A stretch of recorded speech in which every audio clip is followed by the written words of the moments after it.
Bien, vamos a charlar brevemente, porque esto es todo lo que está acá, es repaso de Biome 1 acerca de estimadores, que es lo que vamos a estar haciendo todo el tiempo. Modelar implica estimar parámetros de modelos. Ahí. Bueno, la clase pasada habíamos charlado, no la clase pasada, hace 2 clases atrás, habíamos charlado, ¿se acuerdan de un experimento de efecto del etanol sobre el volumen cerebral? Y habíamos visto uno donde lo que teníamos eran dosis de etanol y eso se modelaba según una regresión porque la X era una variable cuantitativa. Y también vimos un ejemplo donde también se estudiaba el volumen cerebral, pero la X, la variable explicatoria, era cualitativa. Entonces, ¿se acuerdan que teníamos control, tratamiento con etanol y tratamiento con vino tinto? Entonces, hemos dicho que eso representaba un modelo de comparación de medias. Bien, cuando estimamos modelos, como les dije recién, estimamos parámetros. Básicamente es eso. Y el modelo este de regresión, ¿se acuerdan cuántos parámetros tenía en total? 2. 3. 3, exacto. Acá aparecen dos estimaciones, ¿no? ¿Cuáles son estos parámetros? ¿El intercepto qué es? El beta Beta 0. 0, Beta muy 0. bien. Y esto que dice etanol es beta 1. Ojo que esto, lo que quiero, acá escribí beta 0, ¿no? Pero estos numeritos son los estimadores. 1,96 no es la verdadera ordenada al origen, sino es la que me dio a mí mi muestreo. ¿Vamos bien? Entonces acá tenemos lo primero que miramos, que son los estimadores. Esto es lo que mide lo que yo llamo magnitud de efecto. Es decir, modelos tienen parámetros, los parámetros hay que estimarlos, y los parámetros, en todos los modelos, según sea ANOVA, sea regresión, nos van a medir el efecto de la variable explicatoria. Entonces, de estos dos parámetros, ¿cuál es el que mide la magnitud del efecto del etanol sobre el volumen cerebral? Beta 1. Beta 1, exactamente. Esto entonces es la magnitud de efecto. Esto va a estar menos 0,43, lo habíamos visto el otro día, son centímetros cúbicos por gramo por kilo de etanol, ¿no? Esto es cuánto estimo yo que va a bajar el volumen cerebral, cuántos centímetros cúbicos se va a perder por cada aumento de 1 gramo por kilo de etanol que se le agrega al ratón, ¿sí? Y el otro día me habían preguntado cómo sé qué tan buena es esta estimación. Bueno, les pregunto, ¿cómo se hace una estimación si este menos 0,43 está muy lejos del verdadero beta 1, está muy cerca? ¿A través de la varianza o...?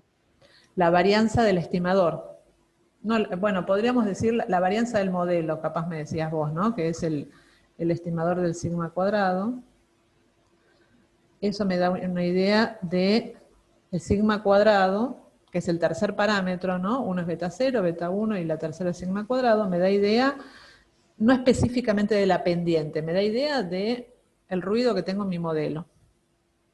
Ahora yo estoy preguntando específicamente para este estimador.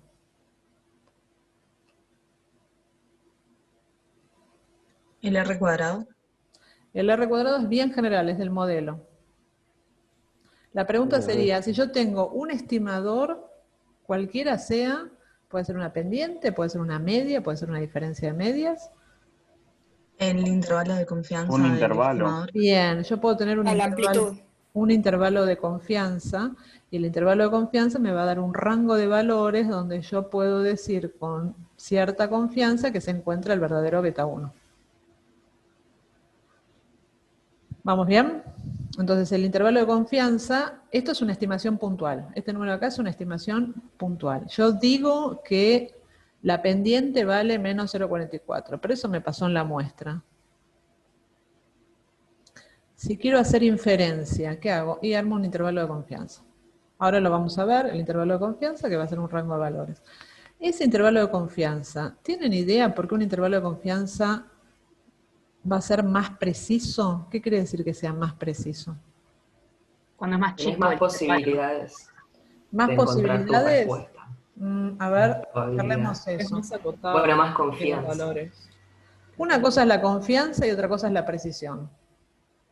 Si yo les digo un intervalo de confianza más preciso, por ejemplo, tengo este intervalo de confianza de acá, ¿no? Es un intervalo de confianza al Cuanto más 95%. preciso, perdón, Y no, una cosita, tengo este intervalo y ahora digo, no, quiero un intervalo más preciso. ¿Qué hago? ¿Qué le Lo cambio? achicás. bajas la confianza. Acortás el intervalo de Aumentás confianza. el número de réplicas. Bueno, que aumente el n, ¿qué va a hacer de este intervalo? ¿Le va a cambiar esto o le va a cambiar esto de acá? El error no disminuye, pues dividido raíz Va a de hacer que n. va a hacer que el intervalo sea más chico porque posee menos error. Exacto, entonces, primera gran cuestión es, si yo quiero que sea más preciso, eso no tiene que ver con la confianza, tiene que ver con la amplitud del intervalo. Un intervalo más preciso, un intervalo más angosto, más chico, lo que dijeron varios de ustedes. ¿Sí? Entonces, la precisión tiene que ver con la amplitud. Entonces quiero pasar de esto a decir, con un 95% de confianza, beta 1 ahora está en un rango más chico, es más informativo, obviamente. Si a mí me dicen, bueno, si le das etanol por cada gramo, te puede pasar que disminuya entre 20 centímetros cúbicos o aumente 40 centímetros cúbicos. Es tan amplio eso que no me sirve para nada, ¿no? Para evaluar el impacto. Entonces necesito que sea angosto. Genial. En la confianza es otra cuestión, no tiene nada que ver con el n, es parecido a lo que charlamos antes con la significación. Si yo aumento el n, si en vez de los 15 ratones que tengo acá, uso 500 ratones, ¿voy a tener más confianza en mi estimación? No. No. No.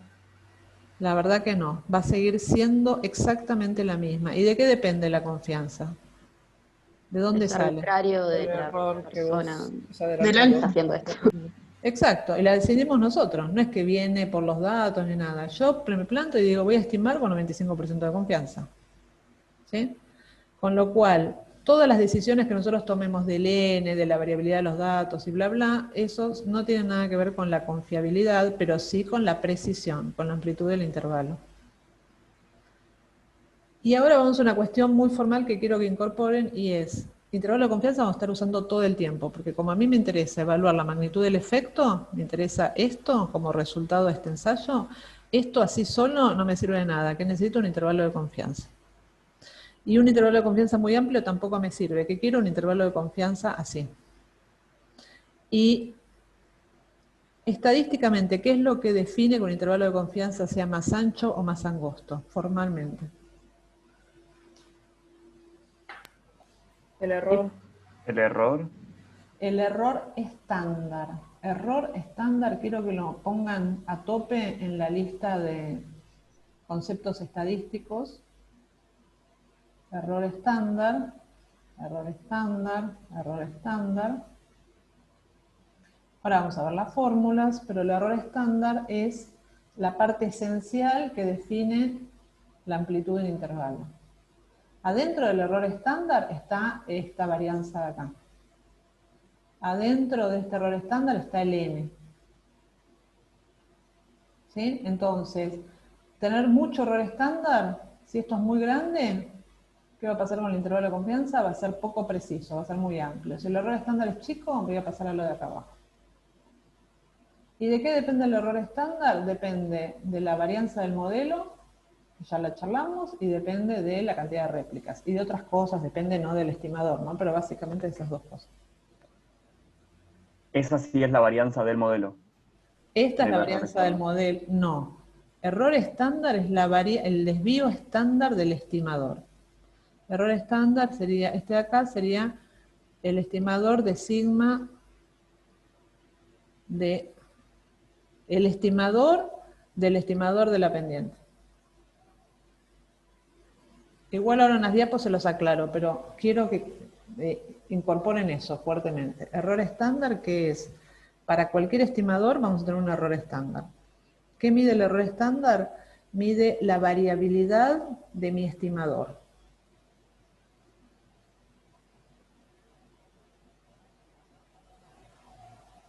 ¿Sí? Profe, perdón, ¿podrías volver a repetir de qué depende ¿El error estándar? Sí, lo dije básicamente de la varianza del modelo y del n, en general. Ahora en un ratito lo vamos a mirar bien con las fórmulas. Gracias. Bueno, miren acá abajo. Acá abajo tenemos la otra posibilidad de modelos, que son modelos de comparación de medias, ¿no? Cuando teníamos variables explicatorias cualitativas. Entonces acá tengo esto que están acá, que son estimadores. Fíjense que lo que está estimando son las medias, X raya. O Y raya, bueno, porque es la variable de respuesta. Entonces, 2,02 es la estimación de la media del volumen cerebral, tratamiento control, con etanol es 1,45, todo esto son centímetros cúbicos, ¿no? Cada media tiene asociado un error estándar. Ahora, si yo les pregunto magnitud de efecto en un modelo de comparación de medias, ¿cómo la mido? De la diferencia entre etanol de control y vinotip de control. Perfecto, podría ser esta diferencia, podría estar esta diferencia. También esta es una magnitud de efecto. O sea, en un modelo de comparación de medias, la magnitud del efecto se mide a través de delta de medias. Así como acá se mide con beta 1 en una regresión, en una comparación de medias es diferencia de medias. Entonces, mirar esta media sola y su error estándar, su intervalo, no me sirve. Necesito comparar esto con respecto a esto, o sea, ver esta diferencia. Acá abajo, cuando hagamos comparaciones, cualquier método de comparaciones, fíjense, acá dice control menos etanol y da 0,57. ¿De dónde salió este número? Y de hacer control menos etanol, la diferencia. ¿Sí? Bueno, 0,57, ¿qué unidades tiene o no tiene unidades? Centímetros cúbicos. Bien, es esta diferencia de acá a acá, ¿no? Entonces son 0,57 centímetros cúbicos. Bien. Y esto también tiene un error estándar, porque esto también es una estimación. Es una estimación de una diferencia de medias. Y tiene su propio error estándar. Y lo que nos va a interesar, así como hace un rato calculamos intervalos de confianza para beta 1, lo que vamos a estar haciendo todo el tiempo son intervalos de confianza para delta de medias. ¿Y de qué depende la amplitud de este intervalo de confianza? Del error estándar y de la confianza, ¿no? ¿Y el error estándar de qué depende? Y básicamente de las mismas grandes ideas, de la varianza del modelo y de la cantidad de réplicas.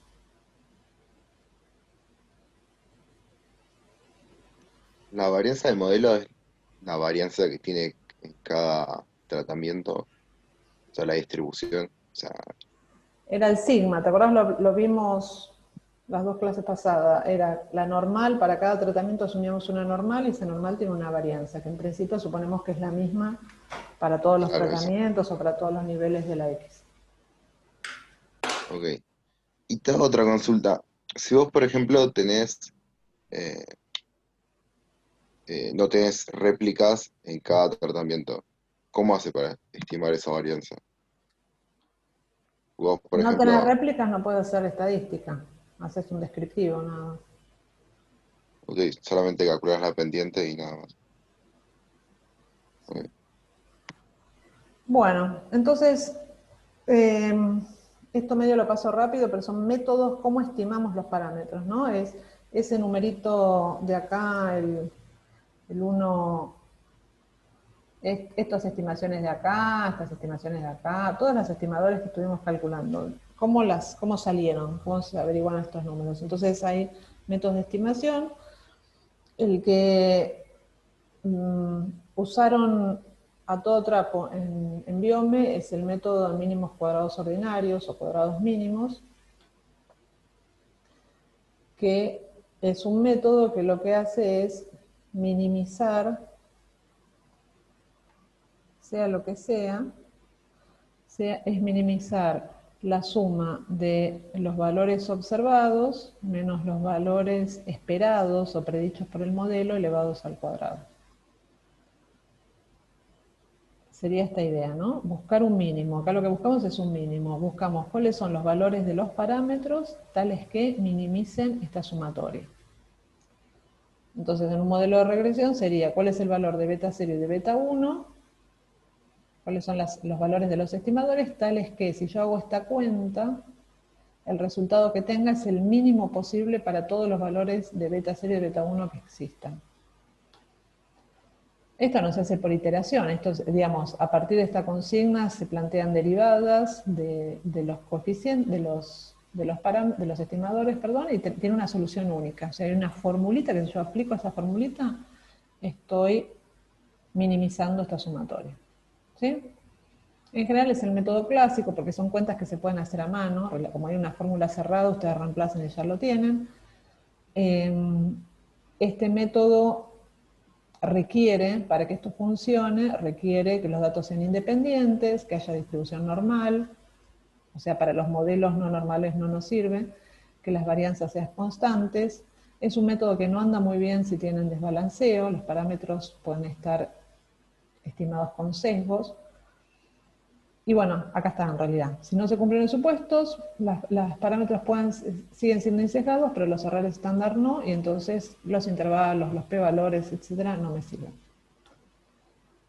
El otro método para estimación de parámetros es el de máxima verosimilitud. Tiene una lógica totalmente distinta. El de máxima verosimilitud busca un máximo, a diferencia del anterior que buscaba un mínimo. La idea es probar distintos valores de parámetros. Yo digo probar, ¿no? Esto de nuevo también es una ecuación. Probar distintos valores de parámetros de manera tal de cuál es el valor del parámetro, cuál es el valor, por ejemplo, de beta 1, que maximiza la verosimilitud de mis datos. ¿Qué quiere decir verosimilitud? Es como calcular la probabilidad de cada una de mis observaciones, suponiendo que el valor del parámetro es este, o es este, o es este, o es este. La verosimilitud, que la vamos a usar bastante, toda la segunda parte, las estimaciones, no podemos usar cuadrados mínimos, la anterior, toda la segunda parte de la materia la vamos a hacer con máxima verosimilitud. La función de verosimilitud es un producto de funciones de densidad de probabilidad. Para estas funciones de densidad de probabilidad se usan distintos valores de los parámetros. Entonces se busca cuál es el valor específico de esto, tal que esta función de verosimilitud sea máxima.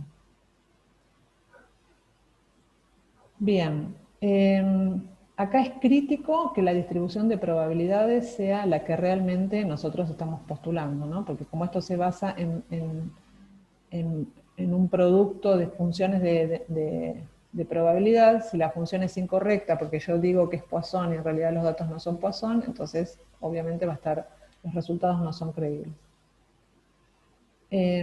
Bajo las condiciones estándar de presión y temperatura, y esto es independencia, normalidad, homocedasticidad, diseño balanceado, estimar los parámetros de una comparación de medias, una regresión, por mínimos cuadrados ordinarios o por máxima verosimilitud, es lo mismo, es exactamente lo mismo. Minimizar la función de la diapo anterior es lo mismo que maximizar esto.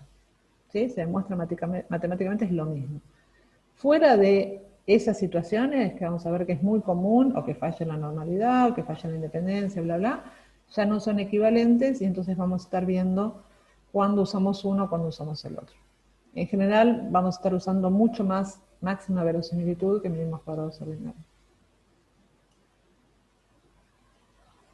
Bueno. Y consulta, cuando tenés varios parámetros, ¿cómo aplicas máxima verosimilitud? Porque el valor de un parámetro va a depender del valor del otro. Tal cual, se hace depende de la complejidad, ¿no? Pero lo que se hace sin meter modelos mixtos, que es lo que vamos a ver después, si yo estoy haciendo una regresión múltiple o una ANOVA de dos factores, lo que vas a tener, en vez de una función en dos dimensiones como es esto, vas a tener que calcular integrales y buscar los máximos en estas integrales. Pero sí, se puede hacer. Ok. Gracias. Bueno, entonces, ya que estamos hablamos de los dos métodos de estimación, y la otra cosa fundamental, que también la traen de Biome 1, son las dos propiedades que deberían tener todos los estimadores que usemos, que son estas dos. Un buen estimador debe ser insesgado y debe ser consistente. ¿Qué quiere decir que un estimador es insesgado? Cuando hablo esto es un concepto, la verdad, muy heavy, la de distribución muestral, porque yo sé que lo vieron, ¿no? Pero lo resumo muy brevemente. Piensen que la pendiente que sacamos, que vimos recién en la salida de R, es una posible pendiente para el proceso. Pero si yo repito el experimento, voy a tener otro valor de la pendiente, ¿no? Y si lo repito infinitas veces, voy a tener infinitos valores. Eso es un poquito la lógica. Todo lo que está dibujado acá son distribuciones de estimadores. O sea, tienen que pensar esto, que lo que me pasó a mí es uno de infinitos resultados posibles. Pero si yo repito en idénticas condiciones, voy a tener millones de valores distintos del estimador de la pendiente muestral. Es decir, que los estimadores son variables aleatorias. Entonces, si son variables aleatorias, tienen una distribución de probabilidades, tienen una esperanza, tienen una varianza. Que un estimador sea insesgado quiere decir algo no sobre el numerito que yo tuve cuando hice el experimento, sino sobre el estimador pendiente muestral. Entonces, la pendiente muestral que sea insesgada quiere decir que yo voy a tener millones de valores distintos, puedo tener, ¿no? Podría tener si repitiese. Ahora, si yo promedio todos esos valores, todos los teóricos valores posibles que puedo obtener, a partir de 15 ratones que le aplico distintas dosis de etanol, ¿cuál debería ser el promedio? Idealmente el poblacional. El parámetro. El parámetro. Ahora, esta misma lógica cámbienla por X raya, y entonces acá, ¿qué voy a tener? X. No, O mu. Mu. Y si tengo, en vez de X, tengo X raya 1 menos X raya 2, una diferencia de medias. Cuando promedie todos los valores posibles de muestreo, ¿qué tendría como esperanza de ese estimador? 1 menos mu2. Mu1 menos mu2. ¿Se entiende? Esto es, que sea insesgado quiere decir que individualmente mi estimador puede estar muy lejos, puede estar a la derecha, puede estar a la izquierda, puede estar muy cerca del verdadero valor. Colectivamente los estimadores se portan bien. ¿Qué quiere decir? Que colectivamente convergen al valor del parámetro. La esperanza del estimador es igual al parámetro que estima. ¿Sí? Eso es algo de movida, algo básico que le pedimos a los estimadores. Casi todos los estimadores que usemos nosotros van a cumplir con esa propiedad. Pero a veces, cuando no se cumplen los supuestos de los métodos de estimación, es que la estimación empieza a ser sesgada, que es una de las dificultades que podemos encontrar. ¿Sí?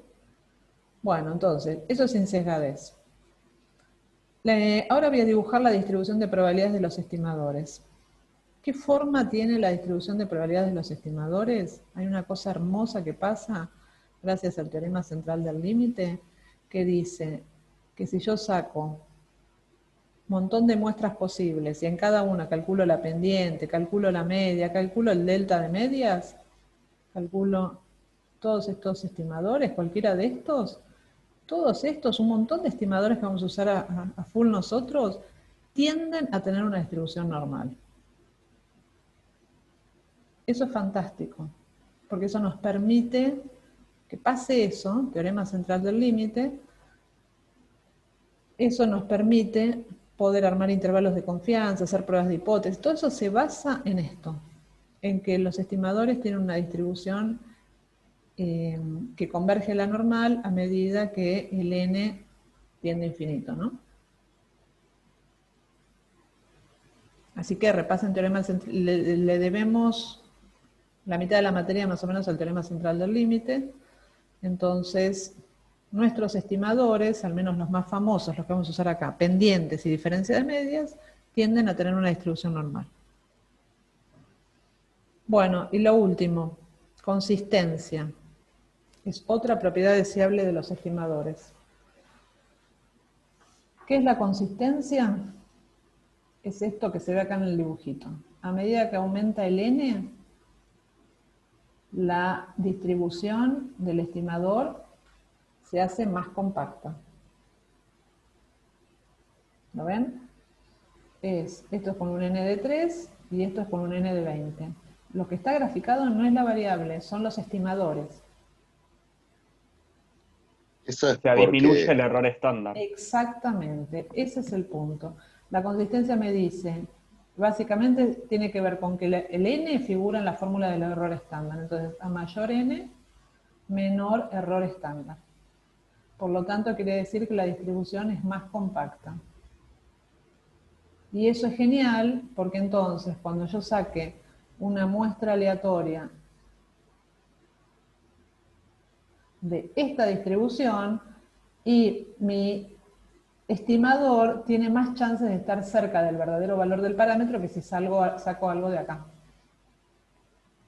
¿Se entiende? En el fondo, todo lo que estuvimos charlando, el n, el error y demás, en términos estadísticos es, yo quiero que mis estimadores tengan poco error estándar. ¿Por qué? Porque si tienen un error estándar bajo, los valores del estimador se van a parecer mucho más al verdadero valor del parámetro que si tengo mayor error estándar. ¿Sí?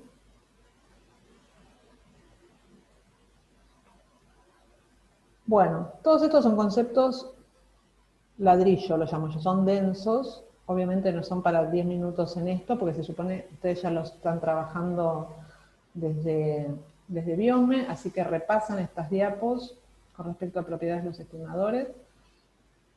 Acá está bien especificado el tema del error estándar y desvío estándar, ¿no? Son dos cosas en principio distintas. Vamos a repasar esto. Desvío estándar de la variable, ¿no? De i, de la variable de respuesta. El desvío estándar de i en un modelo es el desvío estándar de i dado el nivel de x, ¿no? Entonces sería, si estoy en la dosis de 0, el desvío estándar de i es el sigma, de acá. Y cuando estoy en la dosis 2, en principio, como presentamos modelos homocedásticos, decimos que es el mismo sigma, es el mismo desvío estándar para todos los niveles de x. Si en vez de dosis es un factor, entonces tengo A, B, C, es la misma lógica, ¿no? Para cada nivel del tratamiento digo que tengo el mismo desvío estándar. ¿Cómo se calculan estos desvíos estándar? Con los residuos. Acá tengo el valor que yo tengo, ¿cómo se estiman? Perdón, ¿con qué formulita? ¿Cómo obtengo un estimador insesgado de sigma? Con esta fórmula. ¿Y esta fórmula qué hace?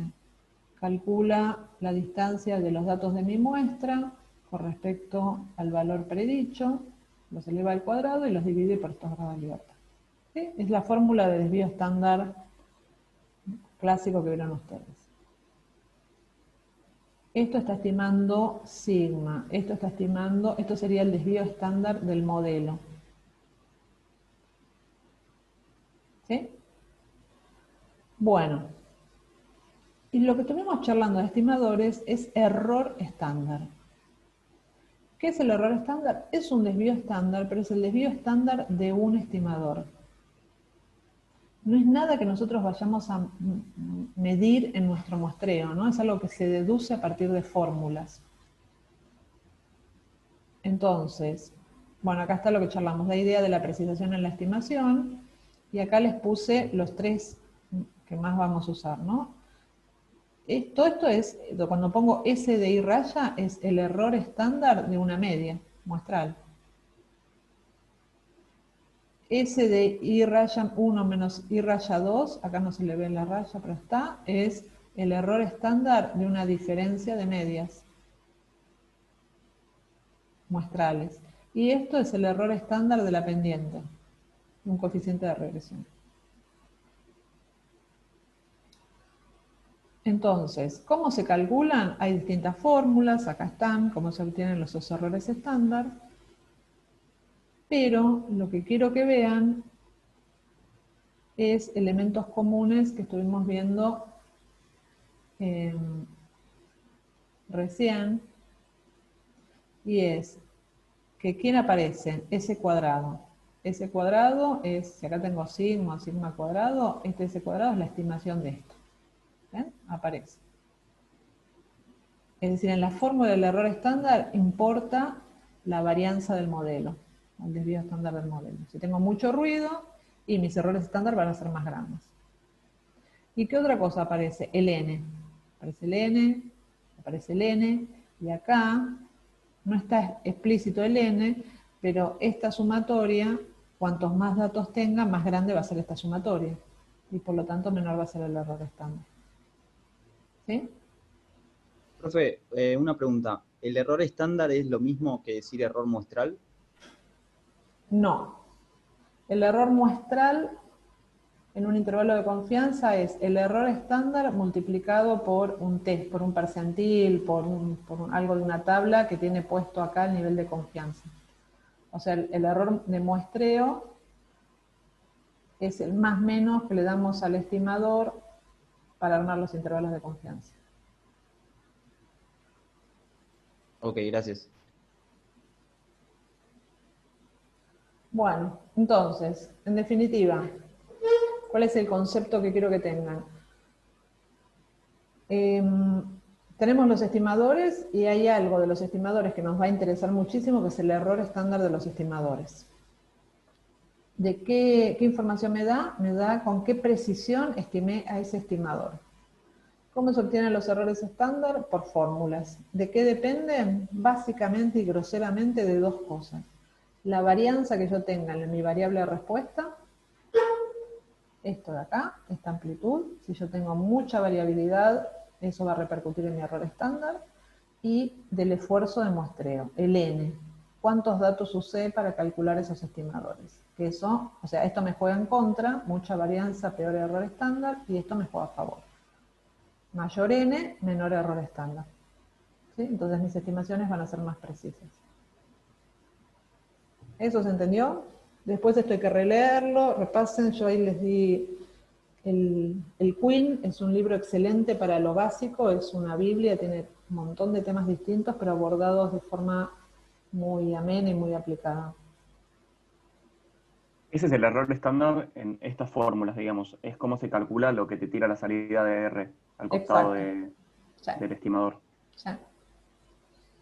Lo que vimos acá al principio, a ver, porque esto se quedó muerto. Lo que les mostré hace un ratito, que era el estimador y al lado el error estándar, salió con estas fórmulas. ¿Sí? Bueno. Perdón, Adriana, para ver si está claro. Entonces, minimizar el error estándar estaría aumentando la precisión de la estimación del parámetro. Exacto. Perfecto. No la confianza en tu estimación. ¿No? No, claro. La confianza... ¿Cuán probable es que tu estimador esté cerquita del parámetro? Exactamente, sería eso. Y ya que estamos para cerrar el intervalo de confianza, tiene esta lógica. El estimador más o menos un algo, un error de muestreo se lo suele llamar. Ese error de muestreo, que es lo que va a dar finalmente el ancho del intervalo de confianza, depende del error estándar, que ya lo estuvimos viendo, y de un percentilo de una distribución de probabilidades. Normalmente la que usa es la t-student. Acá la parte de t-student es donde tienen el nivel de confianza. Acá es donde juega que si quiero más confianza, menos confianza, va a impactar sobre el intervalo. Pero la confianza no tiene nada que ver con el error estándar. Son dos piezas de información independiente. Obvio que si tengo mucho error estándar, mi intervalo de confianza va a ser más ancho, ¿no? Una última pregunta. Sí. Me queda duda entonces, en la salida del R, ¿lo que te da es el desvío o el error? Porque yo tenía notado que era el desvío. Veamos, acá, en esta salida acá. No, otra que además abajo tenía como residual error estándar. Bueno, ahí ¿qué te está dando? Te está dando esto. Ah, ok. ¿Se entiende? ¿Esto qué es? Esto es desvío estándar del modelo, el sigma. Esto, lo que pasa es que el R, no sé por qué lo llama, creo que llama Standard Error, residuo, ¿no? Residual Standard Error. Pero es, Sí, creo que sí. cuando hicimos la regresión y al final daba el R cuadrado y daba otras cosas, te está dando este. Pero después, esto es constante en todas las salidas. Cada vez que tenemos una estimación, yo necesito a la derechita, al ladito, tener el error estándar. ¿Sí? Bueno, muy bien. Entonces, esto es para fijar... Uy, me quedó todo esto.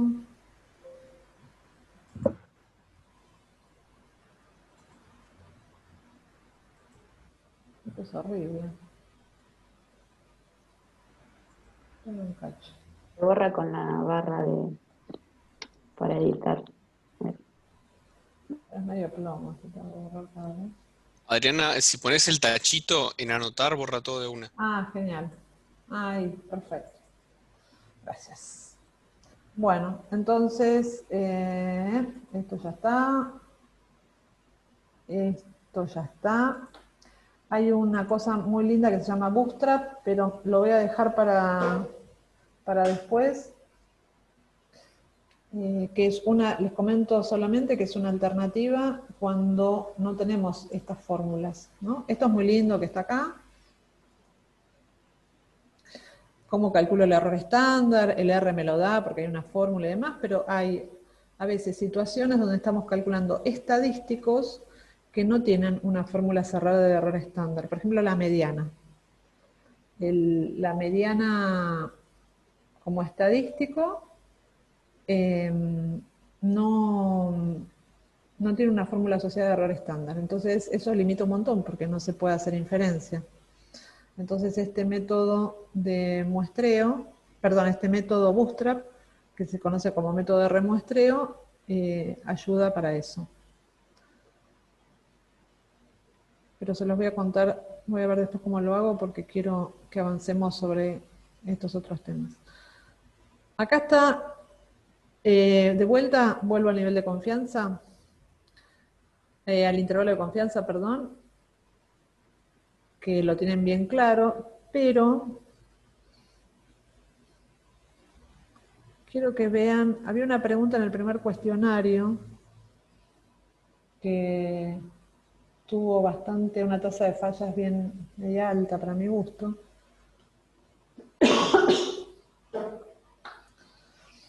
Fíjense, acá estamos simulando intervalos de confianza. Vamos a hacerlo bien. Esto es, la línea roja es el verdadero valor. Imaginemos que acá tengo el beta 1. Este es la posta, el verdadero valor al que yo quiero estimar. Y cada una de las bolitas azules que yo estoy sacando es un muestreo. Entonces, por ejemplo, esta bolita azul que acaba de caer es que yo hice un experimento con 15 ratones y calculé la pendiente y me dio un número. Pero después lo volví a repetir y me dio otro número. ¿Se entiende? Esto que estamos viendo acá, estas fluctuaciones, son las fluctuaciones de los estimadores. No son los datos crudos, no es el volumen cerebral, sino son valores simulados de pendientes muestrales. Bien. A esto yo le puedo, a cada una de esas pendientes, le calculo un intervalo de confianza. ¿Se entiende? Con la formulita que vimos recién.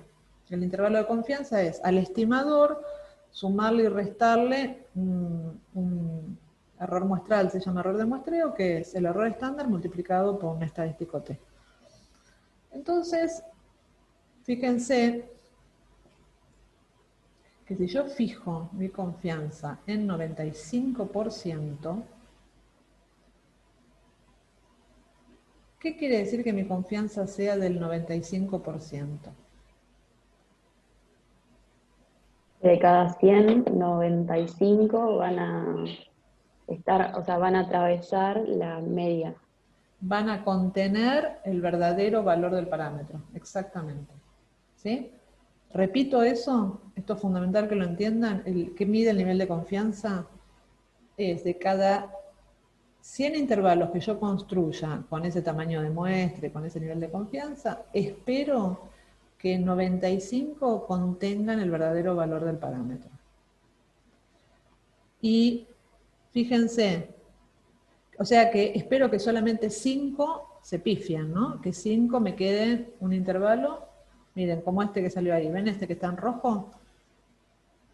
Ese intervalo rojo, yo la verdad que trabajé igual que el fulano que hizo el muestreo anterior. Este es mi experimento con mis 15 ratones. Otro hizo otro experimento al lado mío con otros 15 ratones y le dio bien, porque su intervalo de confianza contuvo el parámetro. A mí me dio mal. ¿Por qué me pasó eso? ¿Hice algo mal? No. Azar. De cada 100 intervalos, 5 la van a pifiar. ¿Está ese concepto? ¿Es equivalente a pensar, es la probabilidad de que un intervalo de confianza cualquiera contenga a la media? Sí, que contenga La el parámetro. confianza. Inicialmente, antes de yo sacar los datos, les cuento, tengo un dispositivo que se llama intervalo de confianza, que como es al 95%, este dispositivo tiene una probabilidad del 95% de contener el parámetro. Ahí hablo de probabilidad. Pero una vez que yo ya generé el intervalo de confianza y lo tengo, y tengo un límite, un número, ya hice la realización, ¿no? Del experimento, ya lo ejecuté y calculé un límite inferior y un límite superior, ya no hay probabilidad ahí. Solo hay que yo no sé si lo contiene o no lo contiene, pero no es que es probable que contenga. ¿Se entiende? O sea, a posteriori, una vez que ejecutamos, ya no podemos hablar formalmente de probabilidad, sino que hablamos de confianza. Tengo una confianza bastante alta de que el parámetro esté entre estos dos límites. ¿Podés repetir eso que justo se me cortó y era una duda? Sí. La probabilidad es a priori, antes de ejecutar el experimento, antes de tener los datos. Ahí hablas de probabilidad. Una vez que lo ejecutaste y tuve el intervalo, es como que ya están los dos límites y la línea roja esta. Es decir, mi intervalo o contiene o no contiene la media. Ya no hay probabilidad, no hay azar, no hay incertidumbre. Ya pasó. O lo contiene o no la contiene. Entonces no es correcto hablar de probabilidad una vez que se obtuvo el intervalo, sino de confianza. Bueno, y pregunto yo, si yo ahora subo un poquito más este selector y en vez de 95 lo subo a 99, ¿qué esperan que pase?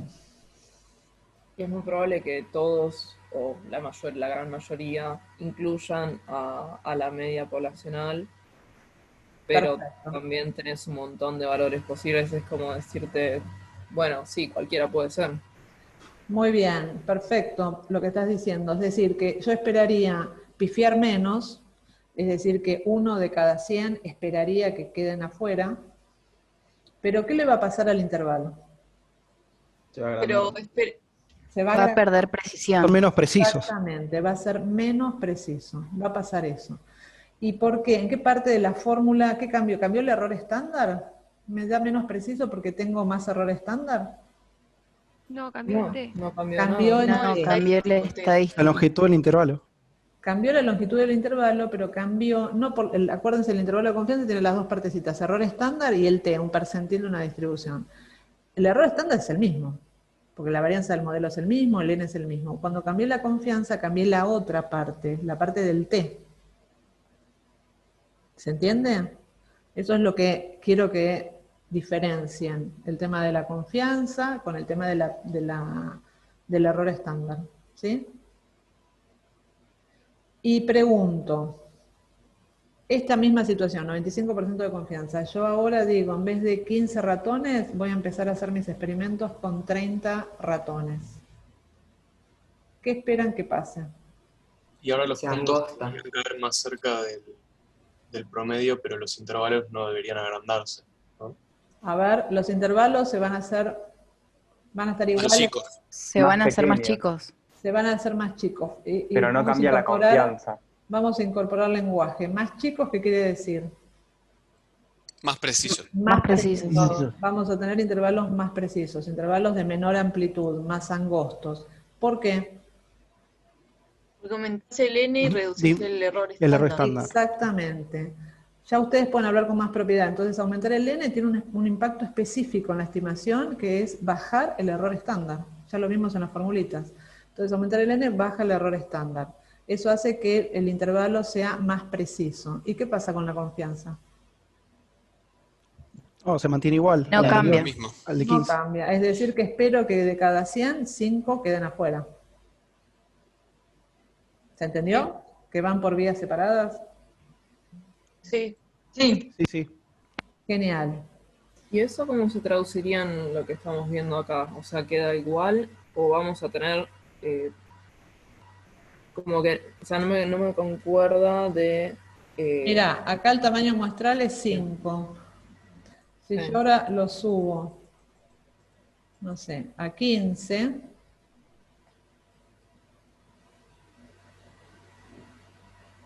Claro, tu estimador va a estar Mirá. más cerca de la media poblacional. ¿por qué? Porque bajó el error estándar. Acuérdense el dibujito que hicimos antes. Si yo aumento el N, la distribución del estimador se hace más compacta. Claro. Entonces, mis estimadores tienden a estar más cerquita. Miren lo que está pasando ahora. ¿Ven? Están todos más cerca del verdadero valor del parámetro. Y eso va a ser, igual voy a seguir pifiando 5 de cada 100, pero voy a tener estimaciones más precisas. ¿Sí? Buenísimo. Yo justo no entendí, cuando vos, por ejemplo, aumentás la confianza, lo aumentás a poner a 99, Sí. si bien entiendo que vas a fallar solamente en un intervalo de cada 100, ¿hay otra consecuencia? O sea, vas a dar... Claro. ¿Qué va a pasar con el ancho del intervalo? Va a aumentar. Va a aumentar, vas a tener intervalos menos precisos. ¿Por qué? Porque si vos tu T, tu percentil de 95 lo pasas a 99, es un número más grande, es como que aumentás la ventana. ¿Sí? Vamos a hacerlo Pero acá. el ancho no depende Depende de del dos error cosas. estándar. Del error Ah, estándar y del T. ¿Ves? ok. Y ahí tienden a ser más anchos. Por eso es importante esto, que ya se los mostré en la otra diapo, pero lo miran de nuevo acá, que es un intervalo de confianza, lo armamos con el estimador, sea lo que sea, y más menos algo. Y ese más menos algo tiene dos patas, un percentil y un error estándar. Entonces, el N te impacta básicamente acá. Y la confianza, el nivel de confianza, solamente acá. El N impacta mucho acá y en menor medida también impacta acá, porque cuando tengamos que sacar el percentil de la distribución T, hay que entrar grados de libertad. Y si tenemos mucho N, vamos a tener más grados de libertad, lo cual es bueno, ¿no? Porque tiende a ser un número más chico. Adriana, ¿te Bueno, puedo hacer una sí, consulta? sí. O sea, entonces, cuando vos hablas de precisión, lo puedes definir a partir de el error estándar, pero también del error muestral. Sí. O sea, sería más como el ancho del La intervalo. precisión es el ancho del intervalo, Listo, que gracias. se arma de estas dos, en función de estas dos componentes. Bueno, otra cuestión que quiero que piensen, me gustó esta definición, intervalo de confianza es un rango de valores plausibles para el parámetro. Entonces, yo digo que tengo una confianza del 95% de que mi parámetro esté entre este número y este número. Es decir, que los valores que están fuera son medios raros, ¿no? De creer que son los verdaderos valores del parámetro, mi verdadero beta 1, por ejemplo. ¿Sí? Ahora, lo que también quiero que piensen es que esto es como una distribución uniforme, es decir, que si este es mi intervalo de confianza, cualquier número adentro de este rango puede ser beta 1. No piensen que es el que está en el centro, tiene más chances. No, no. La estadística frecuentista que usamos nosotros es, dentro de ese intervalo, cualquier número puede ser beta 1. Puede ser el parámetro. ¿Sí? Entonces, algo genial que podemos hacer con los intervalos de confianza, y por eso, digamos, estoy haciendo tanto énfasis en que entiendan lo que miden y que los usemos activamente, es que son tan útiles o más que una prueba de hipótesis. ¿Por qué? Borro acá. Salgo de acá. Y aprieto acá. Acá yo... Porque vos por ahí a simple vista podés ver si el valor estimado de, no sé, de tu media cae dentro de dos intervalos de confianza distintos y eso ya es como una mayor probabilidad de que esté... Muy bien, vamos a charlar sobre eso. Fíjense, acá están las fórmulas para las dos cosas que más, lo que les contaba hoy, magnitud del efecto, ¿no? Entonces, un intervalo de confianza para un coeficiente de regresión y un intervalo de confianza para una diferencia de medias. Sí, acá no sé por qué no sale mucho, pero es delta X raya. Y tenemos lo que vimos recién, el T y el error estándar. T y error estándar. Bueno, miren acá, yo le pedí al R, es el summary que ya hemos visto, acá está el estimador, acá está el error estándar, y acá le pedí que arme los intervalos de confianza. Es re fácil, solamente tienen que decir confint del modelo y arma intervalos de confianza para los parámetros. Bueno, esto que está acá es el intervalo de confianza para beta 1. Es decir, que B1 me dio este número. Esto es lo que me pasó a mí en la muestra, con mis 15 ratones. Lo que pasó en mi muestra es bastante irrelevante, ¿no? A mí no me interesa mi muestra, me gusta o quisiera hacer inferencia sobre el proceso, es decir, ¿qué pasa a ratones de esta edad cuando le aplico etanol? Bueno, eso me lo dice esta parte. ¿Cómo se interpretan estos dos numeritos? Menos 0,55 y menos 0,32. A ver si me dice.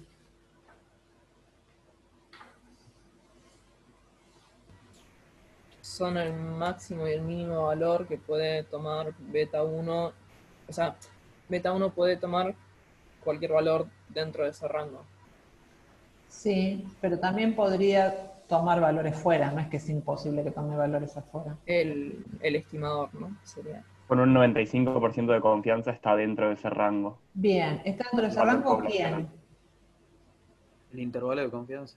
No, No, beta el grande, parámetro. el beta 1 parámetro. El parámetro. El aumento o la disminución del tamaño cerebral sería, ¿no? Ahora lo pasamos Pero al de la población. el de la población. Primera cuestión, el intervalo de confianza me está diciendo 95% de confianza de que beta 1, el posta, ¿no?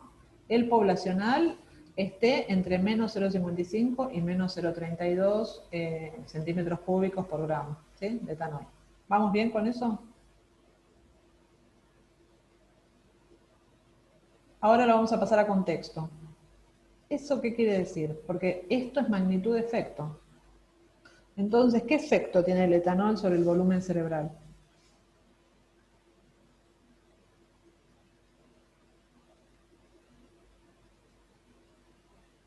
¿Qué impacto? ¿Cuantitativamente? Negativo.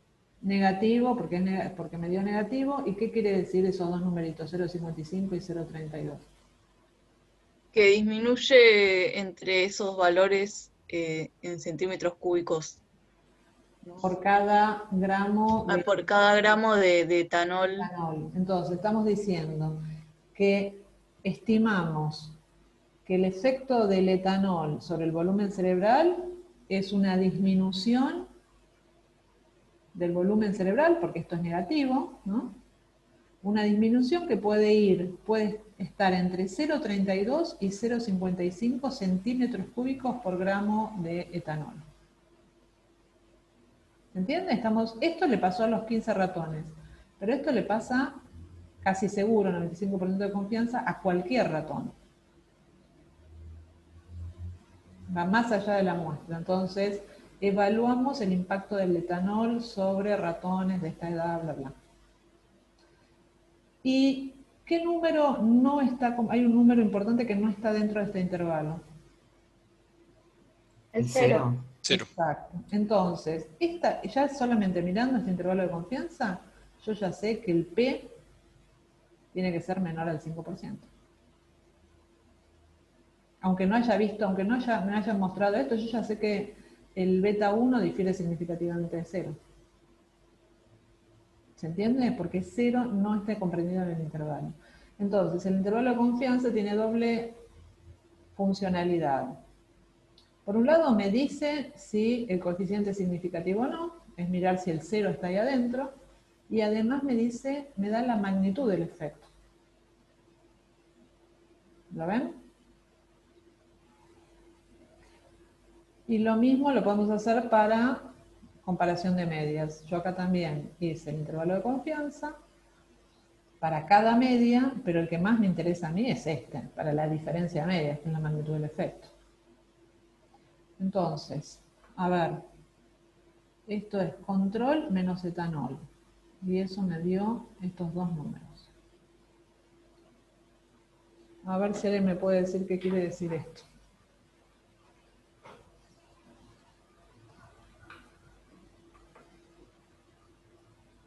¿Es un intervalo de confianza para quién? Para la diferencia de medias. Para un delta de medias. Y eso está diciendo, en primer lugar, que es significativo Bien, esa diferencia bien. porque no incluye el 0, Genial. el intervalo. Muy bien. Y además un posible, como los límites, digamos, de dónde se encuentra el valor de la población, la diferencia. La diferencia. Entonces pasémoslo a contexto. Que estos son 0,39 y 0,76. ¿Qué unidades tienen? Centímetros cúbicos. Bien, es una diferencia de medias, la media de la I. Entonces son centímetros cúbicos. Entonces, ¿qué estamos diciendo con esto? Que estimamos con una confianza del 95%. Acuérdense que esto es magnitud de efecto. ¿Qué le hace el etanol al volumen cerebral en relación al control? Reduce. Reduce, porque acuérdense, miren que acá estoy restando control menos etanol, ¿no? Si yo hubiera hecho, esto lo hizo R solito, pero yo le puedo pedir el orden. Si me hace etanol menos control, ¿qué cambia de esto? Los signos. Los signos, sería lo mismo, menos y menos, ¿no? Entonces, ¿qué le hace el etanol? Disminuye el volumen cerebral.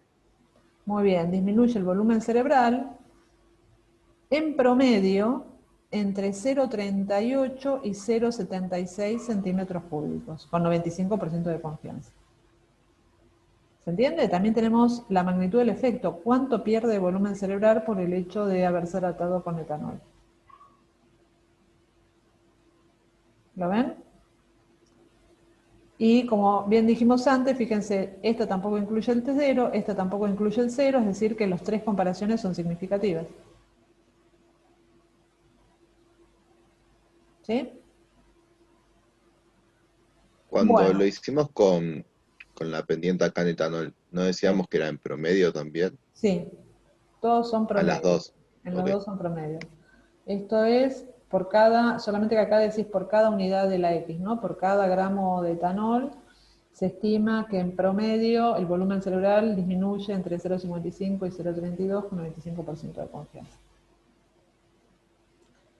Bueno, estamos, una cosita que preguntaron por ahí, pero me parece que ya se contestaron, es por qué están estos límites. Acuérdense que los intervalos de confianza, esto es biome 1, esto es 95 acá, y me queda 2,5 de cada lado. Entonces yo tengo que averiguar este T y este T. Los percentiles van a ser el percentil 2,5 y el percentil 97,5. ¿Sí?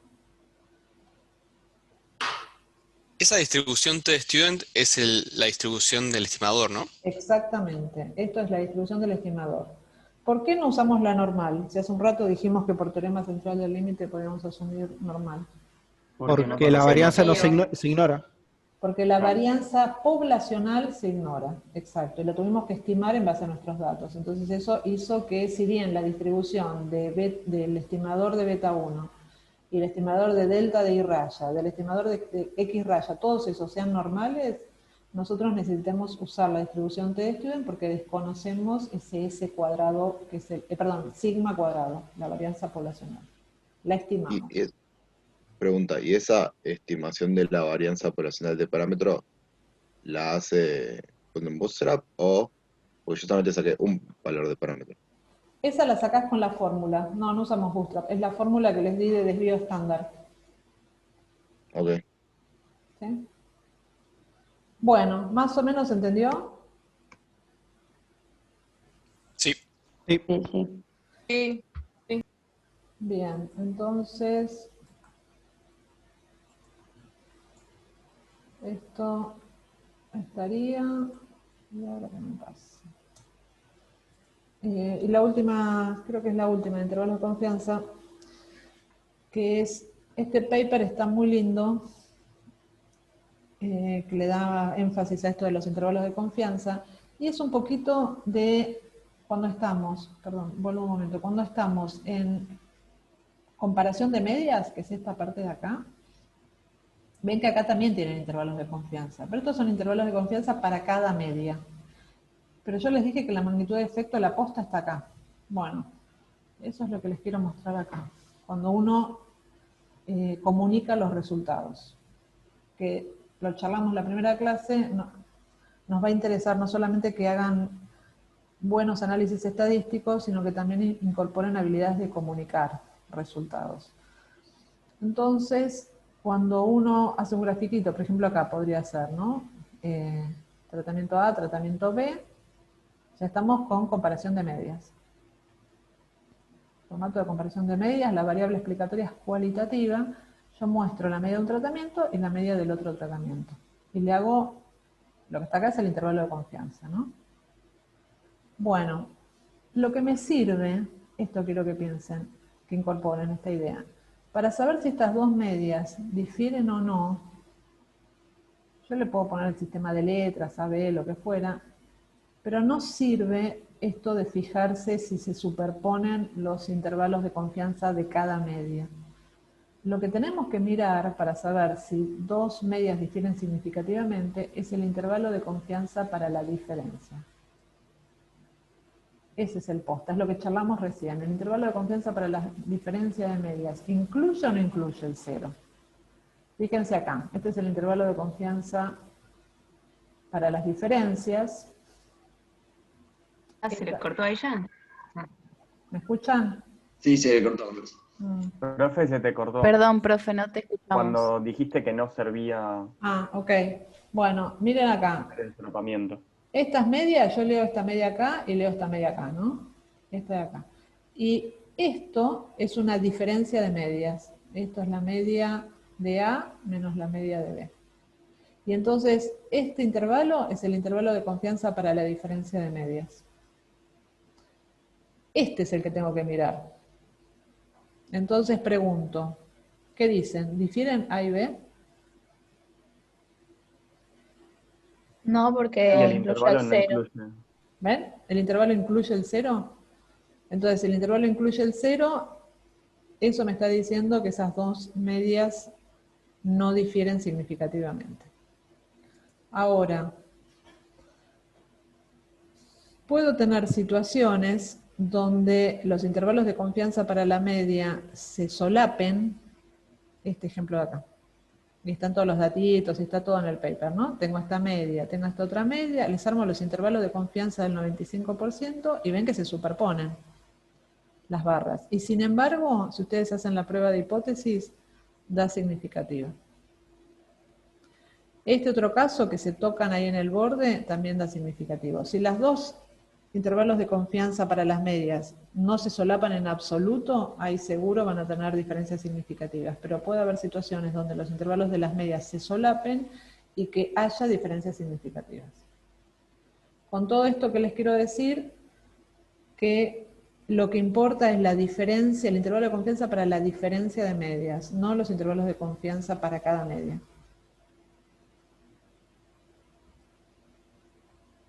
Profe, ¿podría repetir eso último? Sí, que para evaluar gráficamente si dos medias difieren significativamente, no me basta con ver esto, si se solapan o no se solapan, porque acá les estoy dando dos ejemplos donde las diferencias son significativas y hay solapamiento, ¿ves? Y un cierto overlap. Entonces, ¿qué hay que mirar? El intervalo de confianza para la diferencia de medias.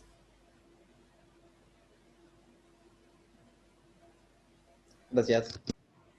Bueno, eso está bueno. Vamos a usar unos grafiquitos cuando hagamos comparaciones, también con el paquete eMINS, que hace algo parecido a eso. Pero bueno, esto lo van a ver bien en el práctico. Bueno, yo creo que ya esta parte, que era lo que más me interesaba, esto es del valor P, pero valor P yo quiero creer que a esta altura lo tienen clarísimo. Acá igual si quieren pueden leer un poquito más de lo que es el valor P. Hay bastante controversia, cada tantos años surge como todo un movimiento medio de fenestración de lo que es el P-valor. Yo comparto varias de esas críticas. Básicamente, lo que no quiero es que se vayan de acá siendo talibanes del valor P, ¿no? De que lo que estamos buscando es medio significativo, no pasa. Justamente por eso hice tanto énfasis en los intervalos de confianza, ¿no? Que me permiten ver una significación, o sea, es equivalente al valor P, pero también me permiten ver magnitud de efecto. Y eso va asociado a que tengan bien claro que una prueba significativa, es un p-valor muy chico, me dio 10 a la menos 14, me habla de importancia de esa variable en términos estadísticos, pero no mide en p-valor importancia en términos biológicos, en términos del problema, del proceso que estamos estudiando. En cambio, el intervalo de confianza sí. Porque si yo recién cuando calculo la pendiente me dice que el volumen del cerebro, me dio significativa, ¿no? La pendiente, y me dice que el volumen del cerebro disminuye entre 0,01 y 0,02 centímetros cúbicos para un volumen cerebral, no sé, de varios órdenes de magnitud, por más que me haya dado significativa la prueba, yo puedo decir que esta disminución en términos fisiológicos es irrelevante. ¿Se entiende? Entonces, aunque el P me dé significativo. Esto tiene que ver con que el P es N dependiente. N dependiente. Entonces, si yo aumento el tamaño de mi muestra, si tengo una muestra muy grande, los P-valores, fíjense acá, ¿no? Para una cierta magnitud de efecto, vamos a suponer esto, a medida que aumento el tamaño de la muestra, el P-valor en promedio tiende a bajar. Aunque la diferencia entre los tratamientos sea la misma, ¿no? Pero el P baja. Entonces, no usen el P como medida de importancia, de relevancia de una variable. No es eso. Pero sí el intervalo de confianza puede ser mucho más informativo. ¿Sí? Bueno. Y esto es un poquito, esto léanlo, y es cuando arrancamos con un experimento, con un ensayo, un estudio observacional. Es un poco la lista de las cuestiones más de fondo que tenemos que plantearnos. Yo creo que vamos a volver a esto más adelante cuando estén más cancheros con los errores y con el procedimiento para hacer un análisis completo. Pero bueno, para que lo tengan. Ariana, Bueno, entonces sí. lo correcto sería informar un intervalo de confianza y no un p-valor. Exacto, porque el O sea, el intervalo de p-valor tiene asociado el intervalo de confianza tiene asociado una prueba estadística. Exactamente. Sí. ¿Y Y qué además informás cuando informás? y decís la diferencia de medias, por ejemplo, se encontró cuando se aplicó, no sé, lo que estábamos viendo hoy, el estrés térmico, se encontró que la expresión de la proteína tanta aumentaba significativamente, entonces intervalo de confianza tanto y tanto, cuántas unidades aumentaba, por ejemplo. Claro, más menos el valor del intervalo de confianza. Bueno, el valor no, la mitad. Los dos límites. No, Los dos normalmente, límites sí, y el el más p-valor. menos, exacto, podés poner el p-valor y los dos límites del intervalo de confianza. O podés poner Bien. simplemente los límites del intervalo de confianza. Lo que no está bueno es que pongas solamente el p-valor. Perfecto. Bueno, yo lo que les propongo es que cortemos ahora son y 42 y 50. En 8 minutos retomamos y arrancamos con la teórica 3. ¿Me parece? Bueno, Dale. Buenísimo. Dale. Dale. Buenísimo.